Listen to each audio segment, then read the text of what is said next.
Welcome to the world united. Welcome to the world united.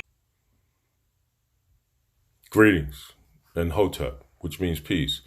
Welcome to the world united. My name is, or the title that I go by is Hotep Talah Amun. Hotep means peace in the Semitic tongue. Tala is three, and Amun is hidden. Altogether, it really means Hotep the third, the holds the hidden. And that has a sacred meaning given to me by my spiritual teacher and guide. At birth, I was given the name Leon Moss. I've acquired a doctorate of divinity through the Holy Tabernacle Ministry. My spiritual guide is Melchizedek, who was also known as Dr. Malachi Z. York. That's another story in itself, to be honest. But I've spent the last 25 years consciously on a journey, an inward journey to discover the self. And I have the true self, which we call, and the subject of this title is called divine reality. The true self. So what do we mean by the true self? Well, most people believe that we are this physical body. We identify ourselves as our physical form, when in fact we have a physical form. When you pay closer attention to what is real and what is here and always present, it's a state of consciousness that notices the body, that notices the senses are functioning or not functioning. Sense of touch, hear, smell, see, right? Taste. So our five senses is being noticed by the conscious you, your physical body, how it functions, the breathing process. When your body is breathing, you're not making that happen. It's just autonomous. It's the universal intelligence is allowing the body to breathe, or has enabled the body to breathe, or when breathing stops and the heart stops pumping, we call that state dead, right? But something is noticing that the body is functioning, not just the physical body, but thoughts. Thoughts are constantly coming and going, right? So we are not paying attention to that which is noticing thought. When a thought arises, we say, you notice that the thought arises. If you're paying close attention, you notice that. And sometimes we say, that's a thought. A thought enters our space of awareness and you notice it. Say, that's a thought.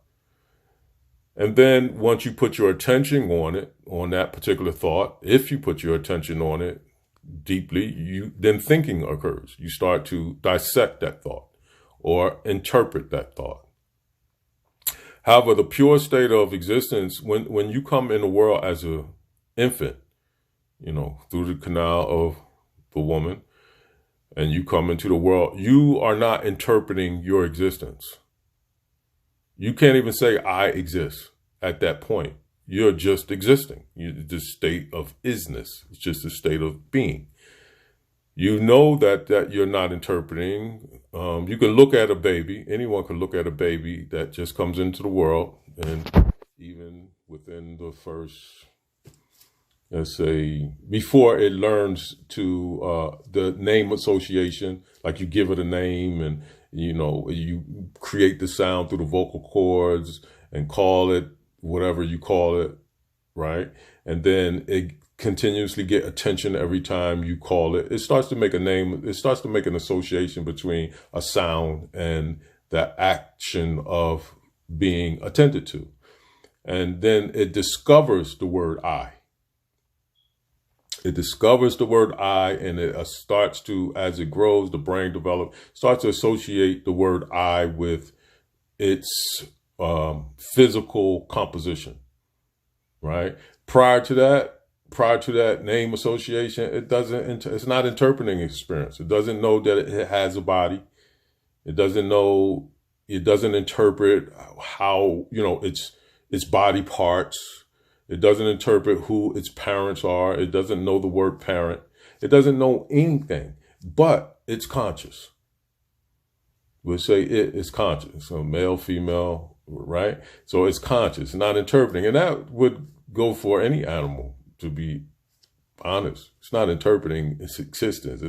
It learns as it grows, right? So nobody's really arguing that, but we're not paying attention to that state of existence. That state never changes. It doesn't go away. That purity of a baby. When we see a baby, we see the innocence, the purity. It's not stressed about time. It's not worry. It doesn't worry. So you see the purity of that infant. But as we grow and we start taking on responsibility, we start being conscious of, our physical composition, and then we compare it to others, and then we start judging our existence and others' existence. Like, am I ugly? Am I pretty? Am I attractive? Am I skinny? Am I fat? Am I black? Am I white? Am I brown? Am I Asian? Am I Caucasian? It just keeps going. These titles, these names. So that is constantly, then we start to, enter in that realm of judging, right? So, but this pure state never leaves. Just our attention is drawn away from it. Our attention is drawn away from it. And then we start to think that we are this physical body. We forget about the pure state of existence. We start believing ourselves to be this body and everything that comes with it. All of the things that we learn or somebody taught us about ourselves, which most of it is either totally wrong or partially incorrect. And we can really say totally wrong because we really are this pure state of existence, right? Which can be termed consciousness. Some people say existence. Some people say awareness. Some people say God, right? So because this state is omnipresent, because for most, usually the supreme state of existence is they have three attributes: omnipotent, which is all powerful; omnipresence, which is present at all times; and omniscient or omniscience, which is all knowing. So we can take one of these states at least and say omnipresent, a presence that is always right now, never changing.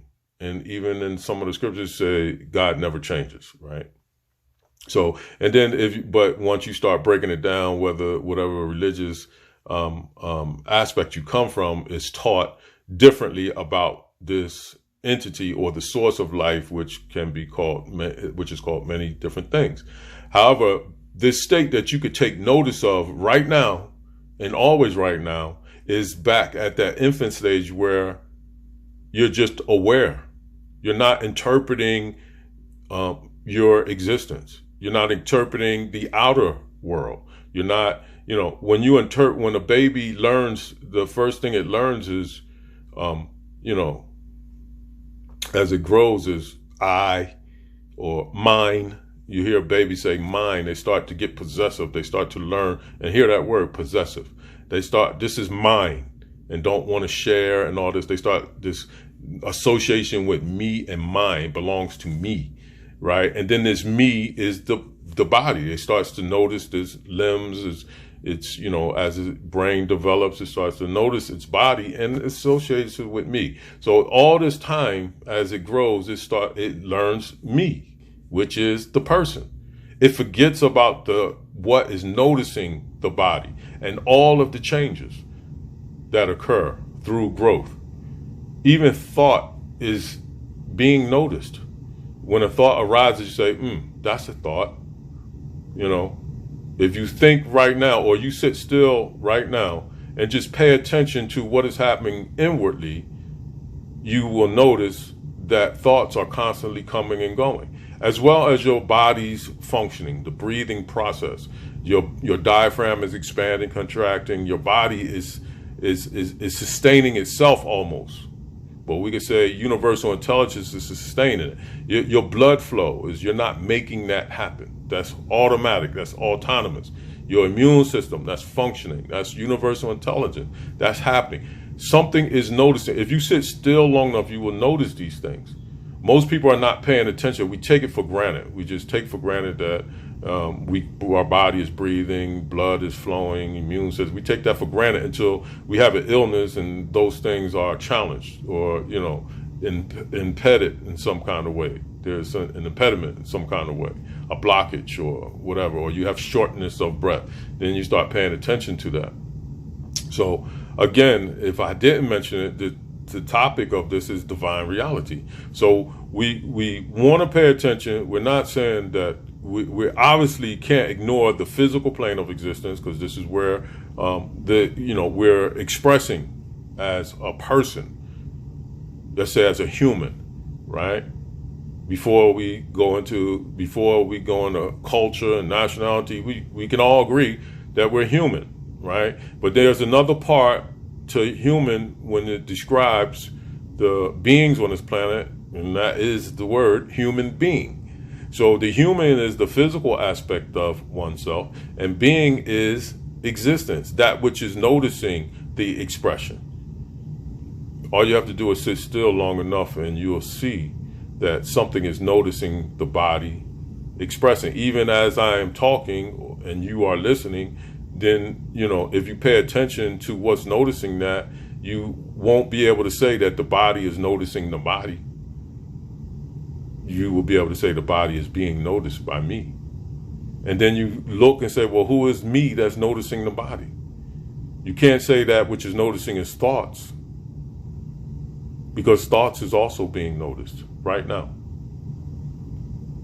Any feeling that is occurring, like breathing, any pain in the body, any energy, the energy field, which some people may call spirit, and they will say my spirit, the energy body, that is also being noticed. And depending on your understanding of soul, because some will say, and I've been taught, that soul is the emotional part of you. Emotion is just emotion, or energy in motion, that which would also can be called, the life force, that is also being noticed. The individual life force is being noticed. Not by thought or the feeling or the body, but by you. Pure consciousness, pure awareness, omnipresent, always present right now, always in now. It never leaves. Just our attention is drawn away from it. Once we start through meditation, this is really spiritual guidance right here, what we're sharing and pointing to. Once you are aware of this state, and you keep your attention in that state of awareness, that is true meditation. That's meditation. It's not always you have to go lock yourself in the closet and light candles. You don't always have to do that, although it's a good practice to create an environment where you can sit still and not be distracted at first. But your normal level of consciousness is being aware of human and being. Now you're not taking things so personal. When things happen to you or your experience, you just acknowledge it's an experience and you keep it moving, and you're not attached to it. We can keep going in this conversation, but for this particular segment, which is only a 15-minute segment, I got 1 minute left. We want to say this is the cure for humanity. And all of my brothers and sisters who are speaking here, well, I can't say all because I don't know yet, but this is the highest level of spirituality. Just knowing being and human being, knowing the difference and being in alignment with that. So with that being said, we want to thank you, Dr. Yugandhar, for allowing us to express our experience and the wisdom that the source has given us. And we want to send positive vibrations out through the boundless universes to all the beings within the omniverse. So thank you.